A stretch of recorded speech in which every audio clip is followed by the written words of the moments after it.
My name is Joe Peroni, and this is the Rise Above Project. And for today's show, I want to answer a question that I receive a lot from women, especially over the last few years. And so I've been looking it up on YouTube channels, and I also see the subject approached a lot. And I don't think that they're really handling this question the way it should be done. So I'm going to give it a shot myself. So what's the question? The question that I receive from women is, how do you make a man feel like a man in contemporary society? So a few things here. Number one, it is a good question in some ways, and in other ways it's not. Here's why it's a good question, because there is a financial reality in modern times, and there's also men's and women's roles are changing in modern times. Now there's more women in college than men, there's more women working than men, and now there's more women who don't need a man for money. So we have that part of the equation. But the other part of the equation is that men, they still want to feel like they're providers, protectors. They want to feel like they're performing at a high level for the people that they love. They also want to feel respected, appreciated, and admired. So here's where we have a little bit of difficulty. Because if they want to feel like providers and protectors and all these other things I just said, how do they do that when it's quite possible that there's a lot of women out there that actually make more money than them and don't need them financially? So I think that's where it's a good question. On the other hand, it may not be a great question because it also implies that a man's worth is only based on his money and he can't handle it if he doesn't make as much money as a woman, although that is kind of true in a lot of ways.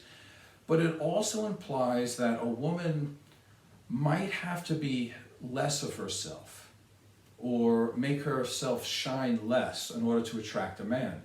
And I don't think that that should be thought of as a truth. If it is, I think that's really unhelpful. The other thing, but the most important thing here of why it's not a good question, is because if we ask the question, how do you make a man feel like a man? For every woman listening, here's the answer. You can't. That's the answer, end of show, right? Because it's not your job to make a man feel like a man. That's his job. He should be feeling like a man before he meets you. The only time a woman should ever be concerned about turning a boy into a man is if you're a mother and you're dealing with your son. But we're not dealing with that. We're dealing with romantic relationships. So how does a man feel like a man? Well, he needs to overcome adversities in life. He needs to find meaning and purpose in his life. He needs to challenge himself, try to reach his full potential, try to reach for goals and things that are larger than himself. And these are the things that help make a man into a man. And a woman cannot do that. So now that we know that, let's change the question, because now we need a really good question. And here's the question. If you're interested, how does a woman attract a masculine man? That's a good question. And how do you encourage or celebrate or invite a man to continue to act in a masculine way in your life? Now that's a pretty good question as well. And I have some answers for that. Let's start off right from the beginning. We need to have a certain mindset. And here's one of the mindsets that I see that's detrimental. I hear a lot of women who are empowered, and I think all women should be empowered. But I think there's a large amount of empowered women that when they become successful, they say, I don't need a man. Whereas when you see an empowered man, he says, well, thank God, because now I can take care of a family. You know, at least the good ones do. So we have a discrepancy there between an empowered man who wants to take care of other people and he wants to pair bond, whereas when there's a lot of women who empower themselves, think, well, thank God I don't need anybody now. So we need to bridge that gap. So here's the first thing. When you say that you don't need a man, and the man understands this and he sees it or he feels this from you, he doesn't want to be there anymore. Because men at the core are people that they need to be needed. And you can capitalize the word need, you can italicize it, you can put it in fluorescent colors, I don't care what you do.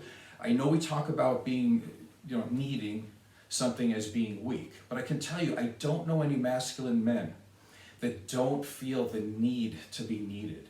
They have meaning and purpose, and it usually centers around helping other people.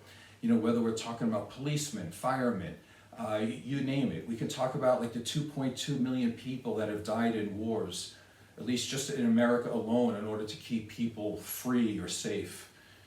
So at the core of it, men do want to help people. It's basically in the archetypes of they want to be a hero. They want to be a knight in shining armor. And if you tell them they're not needed, they're going to go somewhere else. So they're just going to feel like they're unemployed. They need a job. They need something to do. So never tell a man that he's just not needed. Never underestimate man's need for emotional connection. I know we tend to not want to talk about that in society, and believe me, men don't either. But you see it come out in many other ways. Here's a couple of examples. Let's look at sports. Whenever you look at sports, men like to play sports, obviously. But the thing that they miss the most when it ends is the camaraderie with other men, having a unified goal and having the ups and downs with other people that are trying their best. So it's the friendships, but men are not allowed to say that. So we just say we like sports. But really what we're looking at is the camaraderie and the friendship that we miss when it's gone. Let's look at, let's call it fashion. I don't think a lot of heterosexual men really care about fashion, so to speak. But every older man that I know that's very masculine has that old Ted Nugent, Van Halen, fog hat, Rolling Stone shirt in their closet that they're never going to get rid of. And why is that? It's not because they're lazy, it's because they have an emotional connection to the music in their life, and they're going to continue to wear some of those things, and they're going to keep it that way. Now, they're not going to tell you I have an emotional connection to the Rolling Stones, or you see me behind me now, Jimi Hendrix. I'm not going to say that, but that's what it is. It's this deep emotional connection. You can see this in a lot of areas in terms of artwork where men are allowed to express. Let's take a look at Nobel laureates of literature, for example. There's been about 119 of them over the last 119 years, and about 114 of them are men. Now, I know there's a lot of examples of why that is that way. I mean, there should be more women on the list. I would 100% agree.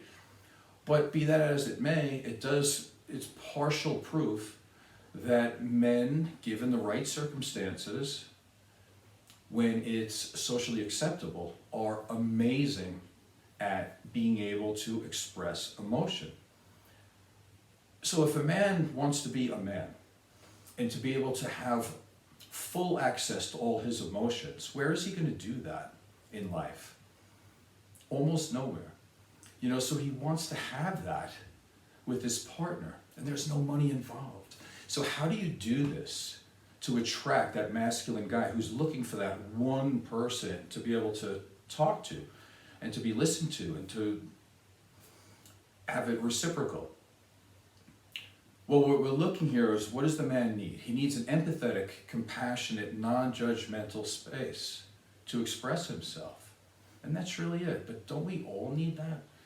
I think we do, but we just don't want to say it. And most men will not say that. But if you give that to a man to be able to be all of what he can be, then again, that will make him feel like a man. More things to help that don't include money. If you're a woman, I would say, and by the way, I'm not trying to be overly critical with women. I'm trying to help women to attract a masculine guy. I could easily switch the show around, but that's not for today. Let's talk about managing moods. Why does a woman have to manage her mood better around a man? This is why. Because men like to see themselves as these strong protectors. And if you have a woman that is in extreme anxiety all the time, let's say someone with generalized anxiety disorder, what does anxiety mean? It means fear. It means uncertainty. And if a woman is around a man with fear and uncertainty, it makes him feel incompetent. It makes him feel like he can't be trusted to perform at a high level. It makes him feel like he's not a protector. And so he thinks very poorly of himself. Now he could do a couple of things here. He could not be with that woman to make himself feel at least a little bit more like a man, or he could try to manage her emotions all the time, which in that case, it's not going to work, and he's going to end up feeling like a lion tamer half the time, and he's not going to feel like he's in a reciprocal mutual relationship. And so that's not going to work either.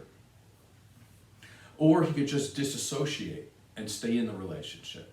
So the best thing here is to be able to manage your own emotions and to be helpful. Now this is good for everybody, okay? It's not just, for a woman and trying to attract a masculine guy, but it's anybody should be as stable as possible in relationships.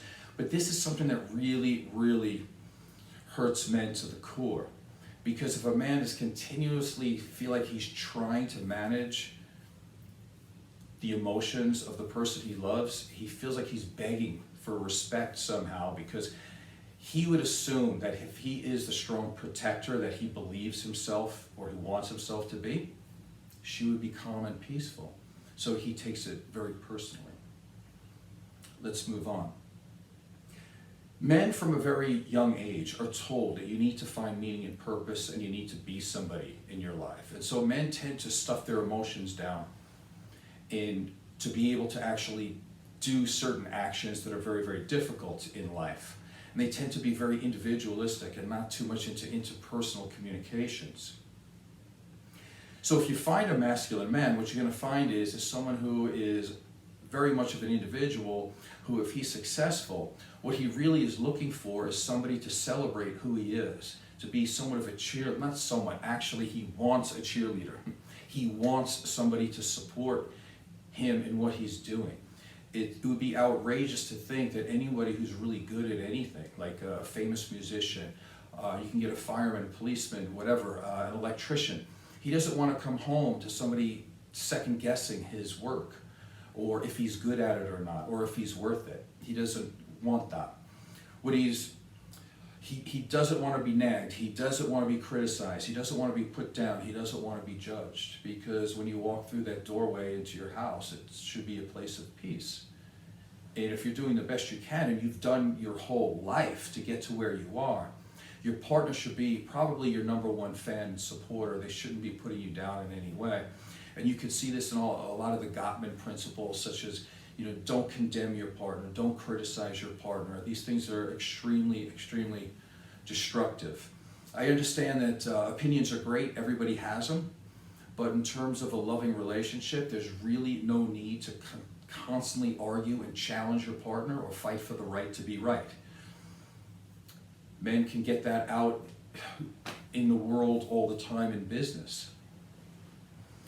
It's interesting that probably the number one quality that men look for in a woman is a personality trait called agreeableness. And it's a difficult trait to talk about, because in modern society we want to talk about dominance up against submission. And agreeableness really doesn't have anything to do with being submissive. So I want to read you the definition of agreeableness here.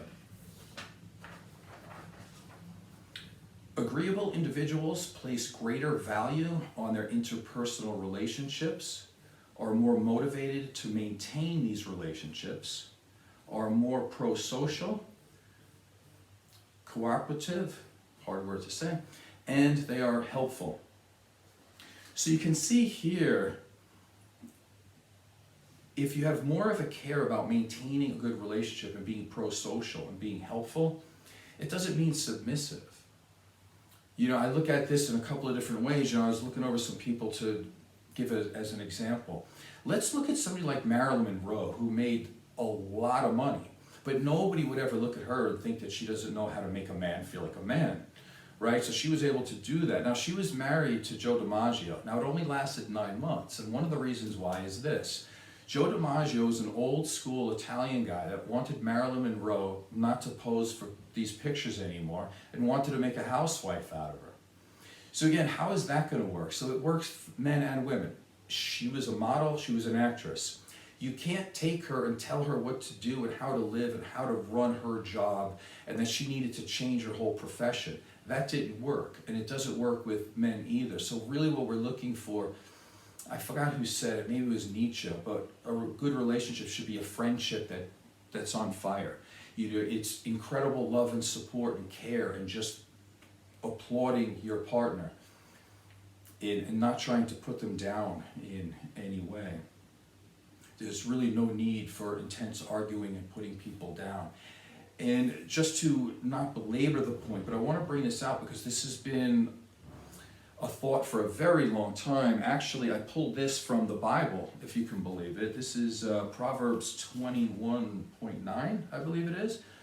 And it says, it's better to live in a corner on a rooftop than inside the house with a bitter, quarreling wife. And again, you could switch the genders here if you want, but nobody wants to be with a partner that seems like they're trying to throw darts at them. The point would be is to always be in open space, for somebody, but never to be a dartboard for somebody. It should not happen in a relationship like that. So again, men want to be providers, and how can you do that if you make more money? Well, here's one. Just ask for what you want. Most guys are looking for a job to do. So if you ask them to do something, they'll probably step up to the plate and do it. The other part of that, though, is that you have to be able to receive love and to be emotionally available. And one of the things that has been very, very damaging, I believe, to women. Now, if you look at the evidence behind this, women seem to be more happy in the 70s than they are now, even though obviously, they have more freedom to work and all these types of things. And it's interesting because in the workplace, agreeableness that we talked about before is not really rewarded in the workplace. Disagreeableness is rewarded in the workplace. Therefore, a lot of women now are going to work every day and they're becoming more and more disagreeable. And that may or may not work there. And women get, how should I say this? They get name called. They get, let's just be honest. So a woman who is disagreeable at work gets called a bitch, right? And then if a man does it, he's considered to be a good worker, or he's just tough in negotiations. And that's true. But one of the difficult things about life in contemporary society is that that's the work. If disagreeableness works in one area, but it does not work at home, and I think it's very, very difficult for women to be able to make that change, because now women are becoming more and more disagreeable, more and more angry. And I'm not saying that they shouldn't go to work, and I'm not saying that they shouldn't be themselves. But if being disagreeable all the time at work is against your nature, that's hard enough. But if you come home and do it, it becomes even more difficult. And I think that ruins relationships. One of the things that men really like is the vulnerability in women. They like the softer side, and you don't see that. Now I'm going to say something very strange here. When a man calls a woman a bitch at work, he's obviously a jerk, right? Like, that's true. But think of it like this. It's because women are not known to have that type of quality. They're not known to be like a man in that sense, and it jars a man's consciousness. I'm not saying he's right, but that's what brings that out. So even when a woman acts disagreeable at her job, she gets punished a lot more than a man ever would. Now let's look at it from the other side. In contemporary society, we're looking at men to want to be more empathetic and compassionate and to be able to show their emotions more. But if you look at the studies, when a man says to a woman that he loves, I'm really depressed, I'm really sad, one of the first things she says is like, maybe not to his face, but inside she's thinking, this man needs to get over it. So in that sense too, I'm not going to blame the woman. What I'll say is that because a woman is looking for a man for comfort and to be a protector, and if he's depressed, that puts her in a dangerous psychological situation. So she may lash out and say things like, listen, you need to get over it. Or I'm not uncomfortable. I'm not comfortable with a man crying. So that's the other half of that. So I think both sexes have to understand that roles are changing, and we both have to come together in that thing. And in the end, I don't care how much money you make. I don't think that's masculine or feminine. I think certain things are, and I think just being caring about the person you're with, that's universal. That's not masculine or feminine. Just be good to your partner. Just love your partner. And that's it. I hope you found some of this show enjoyable or helpful to you today. I'm Joe Peroni. This is the Rise Above Project. If you liked it, press the like thing and subscribe and tell a few friends. That would be great. Thank you very much.